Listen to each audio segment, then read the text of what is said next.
Assalamualaikum warahmatullahi wabarakatuh.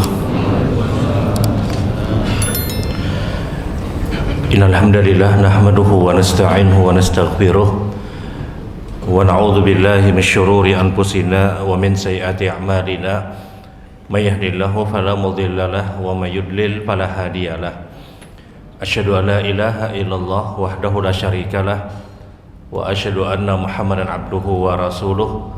Allahumma salli ala Muhammad wa ala ali Muhammad kama sallaita ala Ibrahim wa ala ali Ibrahim innaka Hamidum Majid. Allahumma barik ala Muhammad wa ala ali Muhammad kama barakta ala Ibrahim wa ala ali Ibrahim innaka Hamidum Majid. Ikhwanu fiddin, ibu-ibu, bapak, saudara-saudara jamaah salat subuh Masjid Al-Mujahidin rahimakumullah. Alhamdulillah, sama-sama kita bersyukur kepada Allah, walillahil hamd, segala puji hanya senantiasa milik Allah. Kita bersyukur tentunya kita masih terus dimudahkan dan dilapangkan untuk menjalankan ketaatan-ketaatan yang diperintahkan. Terkhusus kita berada pada hari Jumat, salah satu hari terbaik dari satu pekan yang dianugerahkan oleh Allah Subhanahu wa taala. Yang doa seorang muslim ketika berada pada hari Jumat itu kualitasnya berbeda dengan doa yang juga diminta oleh seorang muslim selain pada hari Jumat. 24 jam hari Jumat itu berbeda doanya dengan 24 jam pada hari-hari yang lain. Terlebih ketika seseorang berada di dua waktu terbaik pada hari Jumat. Yang pertama adalah ketika seorang khatib selesai pada khutbah yang pertama, kemudian dia duduk, dan sebelum melanjutkan pada khutbah yang kedua, maka ini yang kata Rasul, fihi sa'atun yukalliluha. Ada satu waktu yang seorang muslim ketika berdoa di hari Jumat, itu adalah waktu emasnya seorang muslim, tapi dia sangat sempit waktunya, kata Nabi. Sangat sedikit waktunya. Kapan itu? Waktu tersebut adalah ketika seorang khatib duduk pada selesai dia khutbah yang pertama. Ya mungkin 5 detik, 10 detik, atau mungkin 20 detik, 30 detik. Yang kita berhadir pada hari Jumat, maka ketika itu sangat diperintahkan untuk berdoa. Berhubung waktu tersebut sangat sempit, maka ambillah doa-doa yang umum saja. Doa Rabbana atina fid dunya hasanah misalnya, atau doa ya Allah, hamba memohon kebaikan yang pernah diminta Rasul, hamba berlindung dari semua kejahatan dan kejelekan yang Rasulullah pernah berlindung. Atau berdoa misalnya, ya Allah kabulkan seluruh hajat dan doa yang pernah hamba minta, karena waktunya sangat sempit. Waktu yang kedua itu kata Nabi SAW adalah ma ba'dal asri ila ghurubis syams, setelah selesai sholat asar sampai sebelum terbenamnya matahari, sebelum adzan maghrib di malam Sabtu. Setelah asar sampai sebelum adzan maghrib dikumandangkan. Antara asar sampai sebelum adzan maghrib ini waktu terbaik juga pada hari Jumat. Jadi tidak dipahami 5 menit, 10 menit sebelum adzan maghrib, tidak. Tapi yang dipahami oleh para ulama adalah selepas kita mengerjakan sholat asar sampai sebelum adzan maghrib, maka itu waktu terbaik orang tersebut berdoa pada hari Jumat. Baik Bapak Ibu yang dirahmati Allah, sewianya kajian pada pagi hari ini diisi oleh Ustadz Haji Mas'udi HS. Berhubung beliau berhalangan sakit, harus opname di rumah sakit, kita doakan mudah-mudahan beliau segera dipulihkan oleh Allah Subhanahu wa taala. Bapak Ibu yang dirahmati Allah, kalau pada kesempatan subuh Rabu yang lalu, kalau tidak salah, kita sudah membahas tentang hal-hal yang berkaitan dengan ibadah kurban. Hukum ibadah kurban itu minimal jatuh kepada sunnah muakkad. Sebagian ulama menyebutkan wajib, namun pendapat yang rajih adalah hukumnya sunnah muakkad, sunnah yang sangat diperintahkan, yang tidak pernah ditinggalkan Rasul. Kurban ini ibadah yang tidak pernah ditinggalkan Rasul Sallallahu Alaihi Wasallam. Setiap tahun itu Nabi berkurban. Setiap tahun Rasul Sallallahu Alaihi Wasallam itu berkurban. Jadi dia bukan ibadah sekali seumur hidup. Dia bukan ibadah sekali kemudian selesai di tahun-tahun berikutnya. Maka siapapun yang punya kelapangan untuk berkurban, idealnya dia berkurban. Sampai Rasul Shallallahu Alaihi Wasallam itu pernah menyebutkan, meskipun ini riwayat diperdebatkan oleh banyak para ulama hadis, man zalahu dza'ah, siapapun yang punya kelapangan untuk berkurban, walam yudhahi, dan dia tidak berkurban, fala yuqarribuna musallana, maka sungguh kata Nabi jangan pernah mendekati tempat sholat kami. Namun benar memang hadis ini diperdebatkan. Akan tetapi apapun itu, kurban ini sangat-sangat diperintahkan. Minimal jatuh kepada hukum sunnah muakkad. Hal yang menjadikan bergesernya hukum yang dianggap sebagian ulama wajib kemudian bergeser menjadi sunnah muakkad adalah perbuatan Abu Bakar dan Umar radhiyallahu taala anhuma. Abu Bakar dan Umar itu pernah tidak berkurban, bukan karena beliau menyepelekan ibadah kurban, tidak.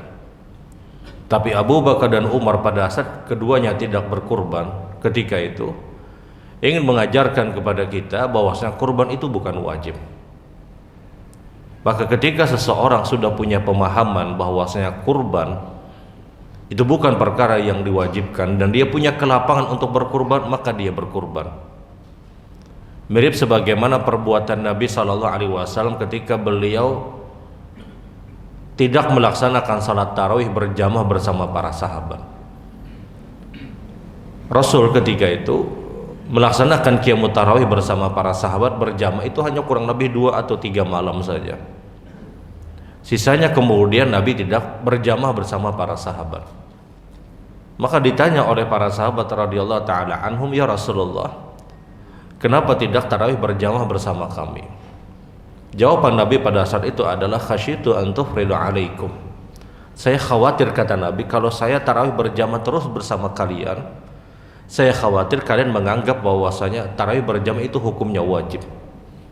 Maka ditinggalkan Rasul Shallallahu Alaihi Wasallam untuk memberikan pelajaran kepada para sahabat, kepada kita, tarawih berjamaah itu tidak wajib. Tapi kalau seseorang itu sudah tahu tarawih berjamaah itu hukumnya sunnah muakkad, maka tidak ideal untuk dia tinggalkan. Sama seperti kurban.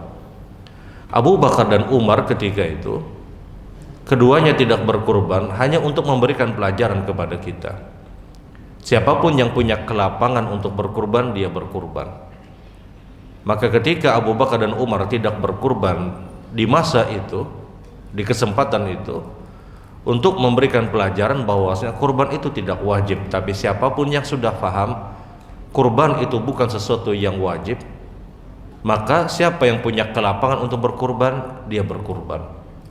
Ini sebab kenapa kata para ulama bergesernya hukum yang seakan-akan kurban itu wajib menjadi sunnah muakkad karena perbuatan 2 orang sahabat Rasul Shallallahu Alaihi Wasallam, dan ini dikuatkan dengan pernyataan Nabi Shallallahu Alaihi Wasallam, kapanpun kalian, kata Nabi, akan berkurban dan kalian sudah memasuki awal bulan Dzulhijjah, wa arada ahadukum ayyudhahi, dan ada di antara kalian ingin berkurban, kata Nabi, maka fal yumsik, maka hendaknya dia menahan diri untuk tidak memotong kuku, bulu dan rambutnya sampai penyembelihan hewan kurban. Rasul menyebutkan wa arada ahadukum ayyudhahi, dan ada di antara kalian yang mau berkurban. Ini dalil bahwasanya itu bukan perkara yang wajib, tapi ini sesuatu yang sangat diperintahkan. Kemudian kita sudah membicarakan tentang berkurban untuk orang yang sudah meninggal dunia. Ada 2 keadaan yang dipisahkan oleh para ulama. Yang pertama adalah berkurban untuk orang yang sudah meninggal dunia yang namanya disebutkan pada penyembelihan hewan kurban. Ada orang berkurban untuk orang yang sudah meninggal dunia, orang tuanya misalnya, atau mungkin untuk saudaranya. Maka ada 3 pendapat. Pendapat yang pertama adalah diperbolehkan secara mutlak dengan dalil bahwasanya layaknya seperti orang yang bersedekah, katanya bersedekah atas nama orang yang sudah meninggal itu boleh.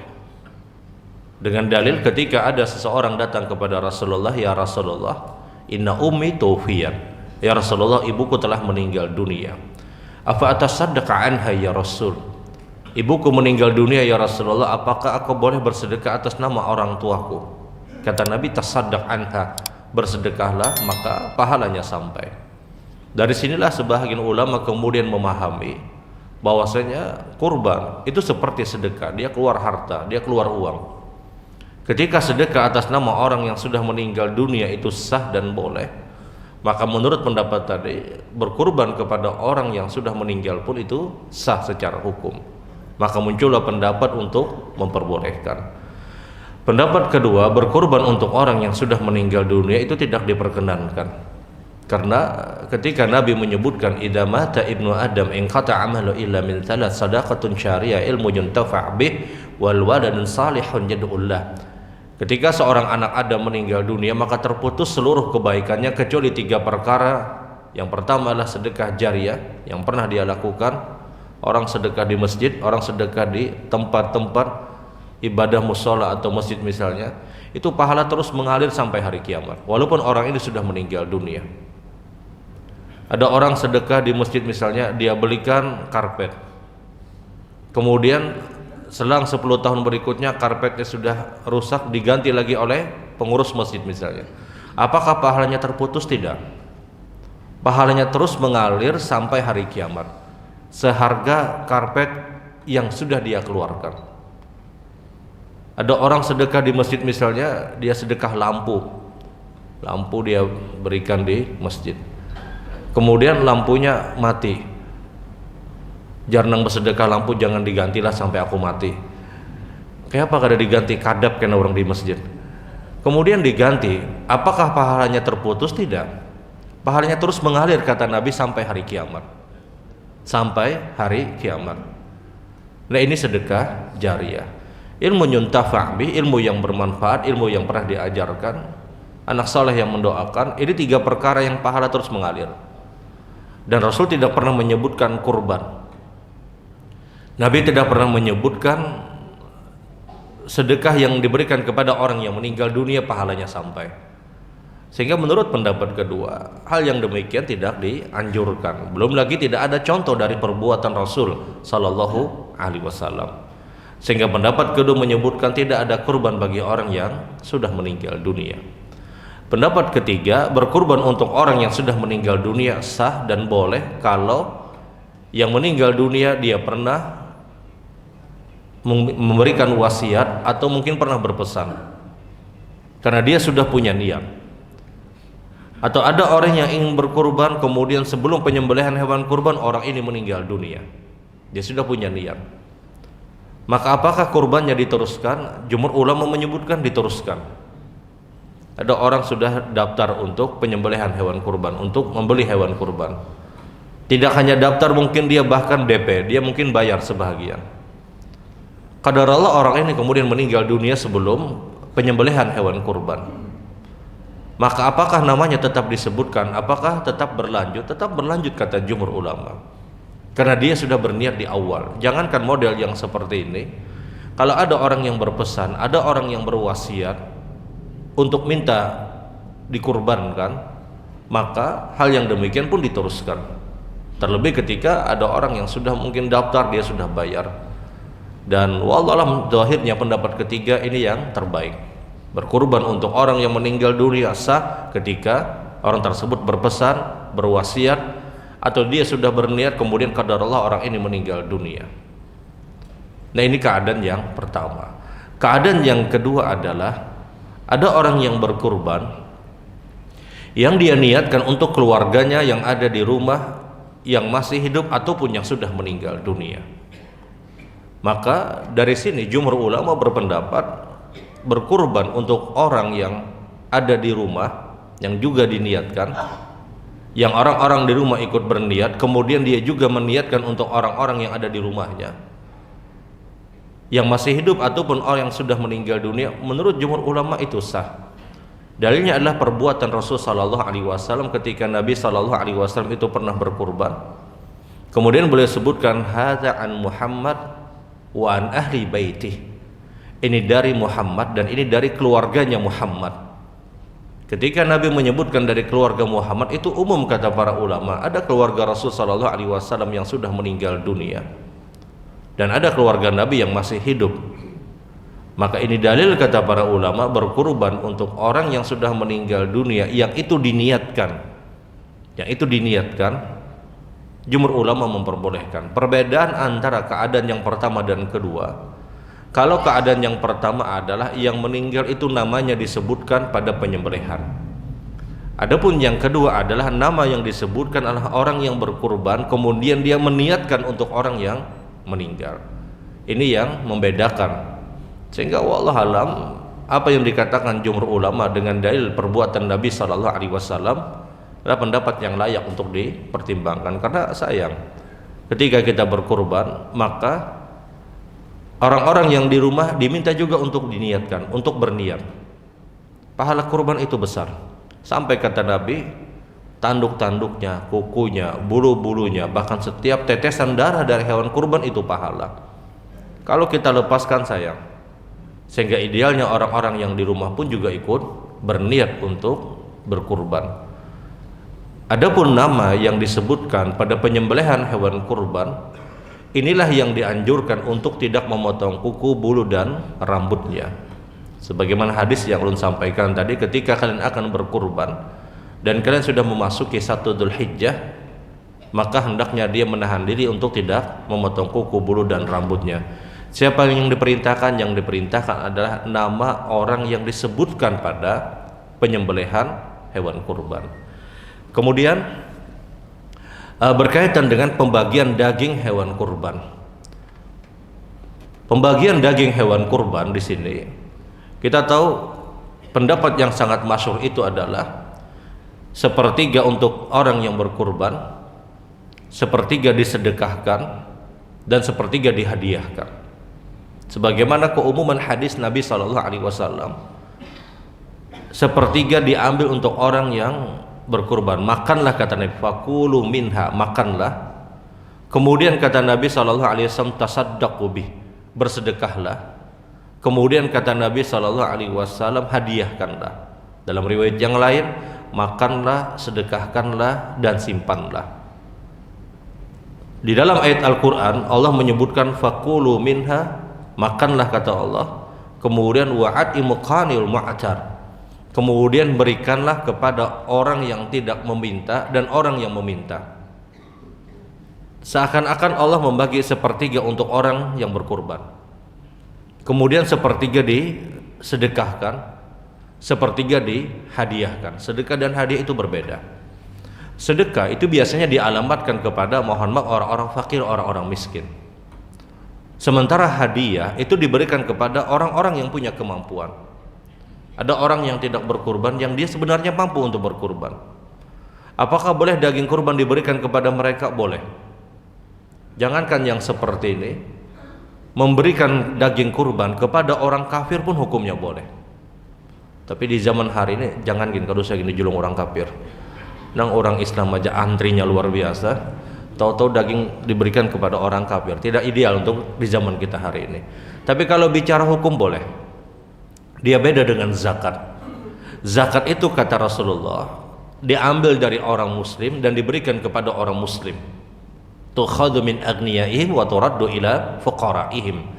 Diambil dari seorang muslim yang punya kemampuan dan diberikan kepada seorang muslim yang dia adalah orang yang tidak punya kemampuan. Ini zakat. Tapi kalau kurban itu boleh bahkan diberikan kepada orang kafir.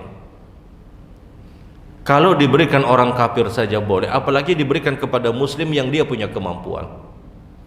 Nah, dari sinilah akhirnya para ulama kemudian membagi jatah orang yang berkurban itu maksimal ada yang di sepertiga.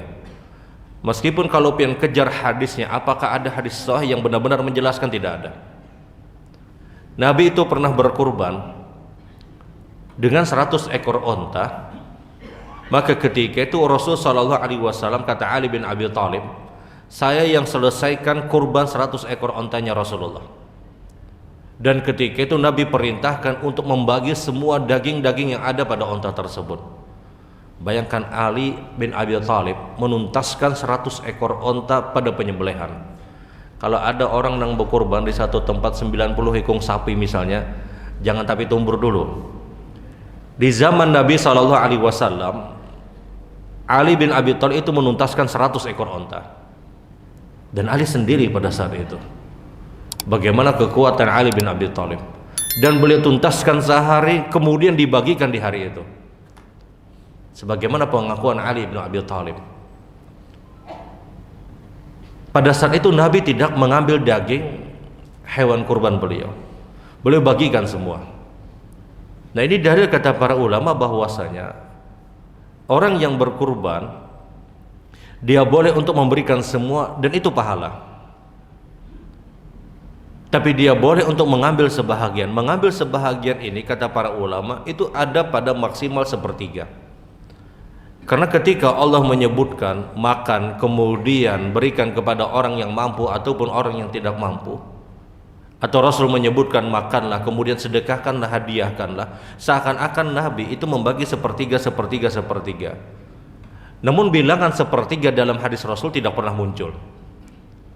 Nabi tidak pernah menyebutkan thuluth, sepertiga, tidak. Tapi Rasul menyebutkan makanlah, sedekahkanlah, hadiahkanlah. Angka di sepertiga apakah muncul dalam hadis? Tidak. Angka sepertiga di dalam ayat Al-Quran, fakulu minha, makanlah, kemudian wa'at'imul qani wal mu'tar, kemudian berikan kepada orang yang mampu ataupun orang yang tidak mampu, tidak pernah muncul angka sepertiga. Tapi ulama memahami seakan-akan ini sepertiga, sehingga wallahualam muncullah akhirnya pendapat maksimal yang berkurban itu dia mendapatkan sepertiga maksimal. Namun ini pun kadang juga diperdebatkan oleh para ulama, karena ada sebahagian ulama bahkan menyebutkan apakah sah kurban ketika ada orang yang berkurban kemudian daging kurbannya kada dibaginya. Ini berkurban di rumah sorangan misalnya, kambing atau misalnya sapi, kan ada orang yang kurban untuk keluarganya misalnya, kemudian dia sembelih di rumahnya. Apakah daging kurban yang dia kurbankan, sapi yang dia kurbankan atau kambing yang dia kurbankan, kemudian dagingnya tidak dibagi, kurbannya sah? Secara hukum sah. Kenapa? Apa yang menyebabkan tidak sah? Dia menyembelih, kemudian dia berkurban tadi. Dia keluar uang ketika dia membeli daging, ketika dia membeli hewan kurban. Sebahagian ulama bahkan dengan model yang seperti ini pun sah, tapi ini jelas tidak sesuai dengan apa yang diinginkan oleh Rasul Shallallahu Alaihi Wasallam. Kalau kada dibagi ya bakhil banar juga.